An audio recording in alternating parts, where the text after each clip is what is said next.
കേരള രാഷ്ട്രീയത്തിൽ ഇപ്പോൾ പുതിയൊരു പാട്ട് കൂടി വന്നിട്ടുണ്ട്. കാത്തു സൂക്ഷിച്ച കസ്തൂരി മാമ്പഴം കാക്ക കൊത്തിപ്പോയി എന്നല്ല, മറിച്ച് കാത്തു സൂക്ഷിച്ച കസേര ഇപ്പൊ കേസി കൊണ്ടുപോയി എന്ന്. തിരുവനന്തപുരത്തെ മതിലുകളിൽ കഴിഞ്ഞ ദിവസം ഒരു രണ്ടക്ഷരം പ്രത്യക്ഷപ്പെട്ടു.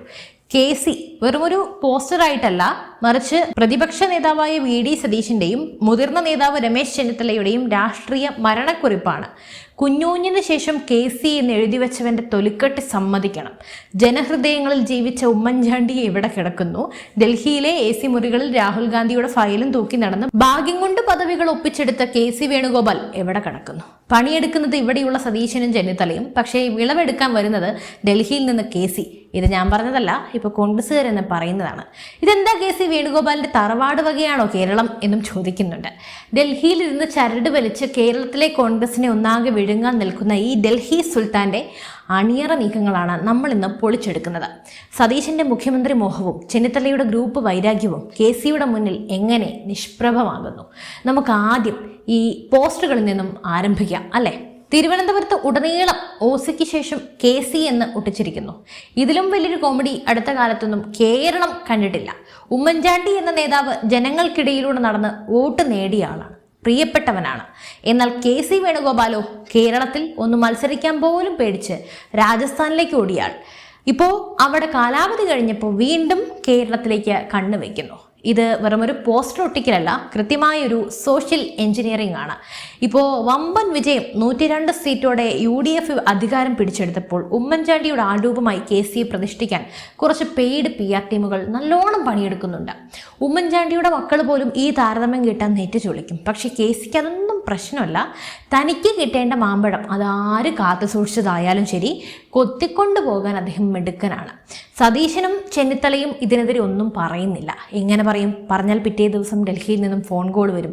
പിന്നെ ഇവിടെ ഇപ്പോൾ 102 സീറ്റുകളൊക്കെ കിട്ടി, നല്ല പ്രബല ശക്തിയായി നിൽക്കുന്നത്, അതിൻ്റെ ഇടയിൽ ഒരു അടികൂടി നടന്നാൽ നാണക്കേടുമാണ്. ഹൈക്കമാൻഡിൻ്റെ പേര് പറഞ്ഞ് ഏകാധിപത്യം നടത്തുന്ന KCയുടെ മുന്നിൽ ഈ രണ്ട് നേതാക്കളും വെറും പാവകളായി മാറിയിരിക്കുന്നു. എന്താണ് KC വേണുഗോപാലിൻ്റെ യോഗ്യത? കേരളത്തിൽ എന്തെങ്കിലും വലിയ ജനകീയ പ്രക്ഷോഭത്തിന് അദ്ദേഹം നേതൃത്വം നൽകിയിട്ടുണ്ടോ? ഇല്ല. കേരളത്തിലെ കോൺഗ്രസ് അണികൾക്കിടയിൽ അദ്ദേഹത്തിന് സ്വാധീനമുണ്ടോ? അതുമില്ല. പിന്നെയുള്ളത് ഒരേ ഒരു യോഗ്യതയാണ് രാഹുൽ ഗാന്ധി. പപ്പുമോൻ എവിടെ പോയാലും കൂടെ ഉണ്ടാകും. രാഹുൽ ഗാന്ധിക്ക് വെള്ളം കുടിക്കണമെങ്കിലും ചായ കുടിക്കണമെങ്കിലും KC അവിടെ വേണം.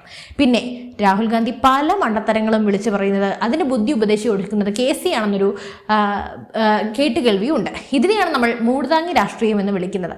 ഈ സ്തുതിവാടക രാഷ്ട്രീയത്തിലൂടെയാണ് KC AICC ജനറൽ സെക്രട്ടറി ആയതുപോലും. ആ പവർ ഉപയോഗിച്ച് അദ്ദേഹം കേരളത്തിലെ ഗ്രൂപ്പുകളെ ഓരോന്നോരോന്നായി വെട്ടിനിരത്തി. ഉമ്മൻചാണ്ടി ജീവിച്ചിരുന്നപ്പോൾ അദ്ദേഹത്തെയും ചെന്നിത്തലയെയും തമ്മിലടിപ്പിച്ചു. ഇപ്പോൾ സതീശനെയും ചെന്നിത്തലയും ഇപ്പോൾ തമ്മിലടിപ്പിക്കുന്നു. അവസാനം ഈ രണ്ടു പേരും അടിച്ചു തീരുമ്പോൾ ഞാൻ വരാം രക്ഷകനായി എന്ന് പറഞ്ഞ KC പറന്നിറങ്ങും. ഇപ്പം അതാണ് സംഭവിച്ചുകൊണ്ടിരിക്കുന്നത്. എത്ര മനോഹരമായ തിരക്കഥയാണല്ലേ? സത്യം പറഞ്ഞാൽ കേരളത്തിലെ കോൺഗ്രസ് പ്രവർത്തകർ വെയിലത്ത് നടന്ന് വിയർക്കുന്നത് KCക്ക് മുഖ്യമന്ത്രിയാകാനാണോ എന്ന് ചോദിച്ചു കഴിഞ്ഞാൽ അതിനെ കുറ്റം പറയാൻ പറ്റില്ല. രാജസ്ഥാനിൽ നിന്നും കേരളത്തിലേക്ക് ലാൻഡ് ചെയ്യാൻ നിൽക്കുന്ന ഈ പാരച്യൂട്ട് നേതാവിനെ ജനം അംഗീകരിക്കുമെന്ന് അദ്ദേഹം ശരിക്കും കരുതുന്നുണ്ടോ? ഇപ്പോൾ VD അല്ലാതെ KC എങ്ങാനും മുഖ്യമന്ത്രി കസേരയിലേക്ക് കയറിയാൽ ഇവിടെ അതിനും വലിയ പൊട്ടിത്തെറികളൊക്കെ നടക്കും. നമുക്ക് VD സതീശനിലേക്ക് വരാം. സതീശൻ കുത്തിയിരുന്ന് താൻ പ്രതിപക്ഷ നേതാവായതോടെ മുഖ്യമന്ത്രി കസേര ഉറപ്പിച്ചു എന്നാണ് അദ്ദേഹം കരുതിയത്.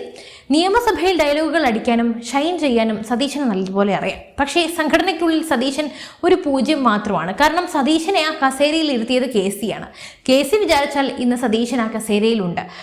KC വിചാരിച്ചാൽ നാളെ സതീശൻ വെറും MLA ആണ്. ഈ ബോധ്യമുള്ളത് കൊണ്ടാണ് സതീശൻ KCയുടെ എല്ലാ നീക്കങ്ങൾക്കും മൗനസമ്മതം നൽകുന്നത്. എന്നാൽ ഇപ്പോൾ UDFന് ഇത്രത്തോളം ഒരു തരംഗം സൃഷ്ടിച്ചതിന് പിന്നിൽ സതീശൻ എന്നത് തന്നെ നമ്മൾ സമ്മതിച്ചു കൊടുത്തേ പറ്റൂ. ഇപ്പോൾ തിരുവനന്തപുരത്ത് പോസ്റ്റർ ഉയർന്നപ്പോൾ സതീശൻ മിണ്ടിയില്ല. സതീശൻ അറിയുന്നുണ്ട് തൻ്റെ കസേരയുടെ താഴെ KC വെടിമരുന്ന് നിറച്ചു കഴിഞ്ഞു എന്ന്. സതീശൻ ഉണ്ടാക്കാൻ ശ്രമിച്ച VDS ഗ്രൂപ്പ് മുളയിലേ നുള്ളിയത് KCയാണ്. പാർട്ടിക്കുള്ളിൽ സതീശനെ ഒറ്റപ്പെടുത്തുക, ഭാരവാഹി പട്ടികയിൽ സതീശൻ്റെ ആളുകളെ ഒഴിവാക്കുക, ഇങ്ങനെ നീളുന്നു KCയുടെ തന്ത്രങ്ങൾ. പാവം സതീശൻ, അദ്ദേഹം ഇപ്പോഴും കരുതുന്നത് താനൊരു വലിയ വിപ്ലവകാരിയാണെന്നാണ്. പിന്നെ ചെന്നിത്തലയിലേക്ക് വന്നാൽ അദ്ദേഹം പ്രതിപക്ഷ നേതാവായിരുന്ന കാലത്ത് 41 സീറ്റിൽ ഒതുങ്ങിപ്പോയതാണ് ഇവിടെ UDF. അതുകൊണ്ട് അദ്ദേഹത്തിനൊന്നും മിണ്ടാനും ആവില്ല. പക്ഷേ KCയുടെ മുന്നിൽ അദ്ദേഹം വെറുമൊരു നിഴൽ മാത്രമാണ്. രമേശ് ചെന്നിത്തലയുടെ അവസ്ഥ ഇതിലും പരിതാപകരമാണ്. ഗ്രൂപ്പിന്റെ തമ്പുരാനായിരുന്ന ചെന്നിത്തല ഇന്ന് ആരും മൈൻഡ് ചെയ്യുന്നില്ല. ഇതിന് പിന്നിലും KC തന്നെയാണ്. ഉമ്മൻചാണ്ടി പോയതോടെ എ ഗ്രൂപ്പിനെ കൈക്കലാക്കിയ KC ചെന്നിത്തലയുടെ I ഗ്രൂപ്പിനെ തകർക്കാൻ VD സതീശനെ ഉപയോഗിച്ചു. ഇപ്പോൾ സതീശനെ തകർക്കാൻ മറ്റാരെയെങ്കിലും ഉപയോഗിക്കും. ചെന്നിത്തലയ്ക്ക് ഇന്ന് കോൺഗ്രസിലൊരു CWC മെമ്പർഷിപ്പ് എന്ന അസ്ഥികഷ്ണം എറിഞ്ഞു കൊടുത്ത അവസ്ഥയും നമ്മൾ കണ്ടതാണ്. അത് കടിച്ചു തൂങ്ങി അദ്ദേഹം ഡൽഹിയിൽ നടന്ന ഒരു സമയവും ഉണ്ടായിരുന്നു. കേരളത്തിൽ ചെന്നിത്തലയ്ക്ക് ഒരു റോളും ഇല്ലാതാക്കി മാറ്റിയത് ആ ഒരു ബുദ്ധിയാണ്. കേരളത്തിലെ എല്ലാ കാര്യങ്ങളും തീരുമാനിക്കുന്നത് KC ആണ്. തൻ്റെ വിശ്വസ്തനായ ഒരു KPCC പ്രസിഡന്റിനെ ഇരുത്തി KC തൻ്റെ സാമ്രാജ്യം കെട്ടിപ്പടുത്ത ചിത്രവും നമ്മൾ കണ്ടിട്ടുണ്ട്. അപ്പോൾ ചുരുക്കി പറഞ്ഞാൽ കോൺഗ്രസിലെ ഈ അധികാര കളി കണ്ടു നിൽക്കുന്ന മുസ്ലിം ലീഗിന്റെ അവസ്ഥ ഒന്ന് ആലോചിച്ച് നോക്കൂ. പിണറായി വിജയനെ നേരിടാൻ കെൽപ്പുള്ള ഒരു നേതാവ് കോൺഗ്രസിൽ ഉണ്ടോ എന്ന് അവർ ചോദിച്ചു. സത്യം പറഞ്ഞാൽ ഉണ്ട്. LDFനെ അപേക്ഷിച്ച് UDFന് ഇഷ്ടംപോലെ നേതാക്കളുണ്ട്. പക്ഷേ ഈ ഒരു തമ്മിൽ തല്ല് അതാണ് സത്യം പറഞ്ഞാൽ കോമഡി ആവുന്നത്, അവരെ കോമഡി ആക്കുന്നതും. കാരണം അവർക്കറിയാം KCക്ക് ജനപിന്തുണയില്ല എന്ന് മുസ്ലിം ലീഗിന് അറിയാം. KC വന്നാൽ അത് UDFന്റെ പതനമായിരിക്കുമെന്നും അറിയാം. കേരളത്തിലെ സാമുദായിക സമവാക്യങ്ങൾ KCക്ക് അറിയില്ല. ഡൽഹിയിലിരുന്ന ഓരോരോ കമ്മ്യൂണിറ്റിയെയും പ്രീണിപ്പിക്കാൻ നോക്കിയാൽ അത് കേരളത്തിൽ ചിലവാകില്ല. UDF ഭരണത്തിൽ വരണമെങ്കിൽ താഴെത്തട്ടിൽ പണിയെടുക്കുന്ന നേതാക്കൾ വേണമെന്ന് VDക്ക് അറിയാമായിരുന്നു. അതുകൊണ്ട് തന്നെയാണ് അദ്ദേഹം ഇത്തരത്തിലൊരു ഗെയിം നടത്തിയതും. അല്ലാതെ വിമാനങ്ങളിൽ പറന്നിറങ്ങുന്ന സുൽത്താന്മാരല്ല. എന്താണ് KCയുടെ അടുത്ത നീക്കം? അത് വളരെ വ്യക്തമാണ്. സതീശനെ തളർത്തുക, തടയുക. അടുത്ത നിയമസഭാ തെരഞ്ഞെടുപ്പിൽ സതീശൻ്റെ സ്വാധീനം കുറയ്ക്കുക. അങ്ങനെയായിരുന്നു അദ്ദേഹം പ്ലാൻ ചെയ്തത്. പക്ഷേ ഇപ്പോൾ നിലവിൽ VDക്ക് ഇവിടെ അത്യാവശ്യം ഒരു സ്വാധീനവും കാര്യങ്ങളൊക്കെ ഉണ്ട്. തനിക്ക് വോട്ട് ചെയ്യുന്ന ആളുകളെ മാത്രം MLA സ്ഥാനാർത്ഥികളാക്കുക, അതുപോലെ തന്നെ തിരഞ്ഞെടുപ്പ് കഴിഞ്ഞാൽ ഹൈക്കമാൻഡ് നിർദ്ദേശപ്രകാരം KC വേണുഗോപാൽ മുഖ്യമന്ത്രിയാകുമെന്ന് നമ്മൾ കേട്ടതാണ്. ഇപ്പോൾ അതിൻ്റെ അടുത്ത 2 ദിവസത്തിനുള്ളിൽ അതിൻ്റെ തീരുമാനവും നമുക്കറിയാം. ഇതാണിപ്പോൾ കസ്തൂരി മാമ്പഴം, അതായത് മുഖ്യമന്ത്രിക്ക് സേര. പണിയെടുപ്പിക്കുന്നത് മറ്റുള്ളവരെ കൊണ്ട്, അധികാരം തൻ്റെ കയ്യിൽ. ഇത്തരത്തിലുള്ള ചതിയുടെയും കുതുകാൽ വെട്ടിൻ്റെയും അതുപോലെ തന്നെ രാഷ്ട്രീയമാണ് KC പയറ്റുന്നത്. ഇത് കണ്ടു നിൽക്കുന്ന കോൺഗ്രസ് അണികൾ നിരാശയിലുമാണ്. കാരണം ഇത്രത്തോളം കഷ്ടപ്പെട്ട് 102 സീറ്റും വാങ്ങി അത്ര വന്ന നാടക്കേടുകളെല്ലാം തുടച്ചു നീക്കി. ഇനിയിപ്പോൾ അടുത്തത് സീറ്റ് തർക്കമാണ്. സതീശനോ ചെന്നിത്തലയ്ക്കോ വേണ്ടിയല്ല, അല്ലാതെ ഡൽഹിയിൽ നിന്ന് വരുന്ന KCക്കാണോ എന്ന് അണികൾ ചോദിക്കുന്നു. അപ്പോൾ സുഹൃത്തുക്കളെ, കേരള രാഷ്ട്രീയത്തിലെ കാഴ്ചകൾ വളരെ വ്യക്തമാണ്.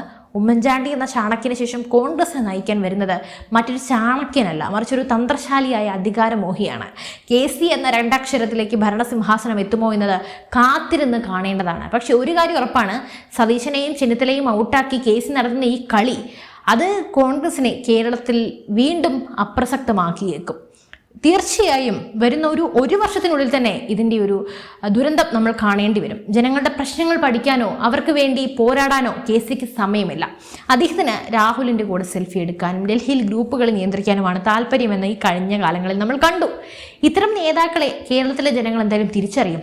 കാത്തുസൂക്ഷിച്ച കസ്തൂരി മാമ്പഴം കൊണ്ടുപോകാൻ വരുന്ന ഈ കാക്കയെ അണികൾ ആട്ടി ഓടിക്കുമോ, അതോ കോൺഗ്രസ് ഇല്ലാതാകുന്നത് നോക്കി നിൽക്കുമോ?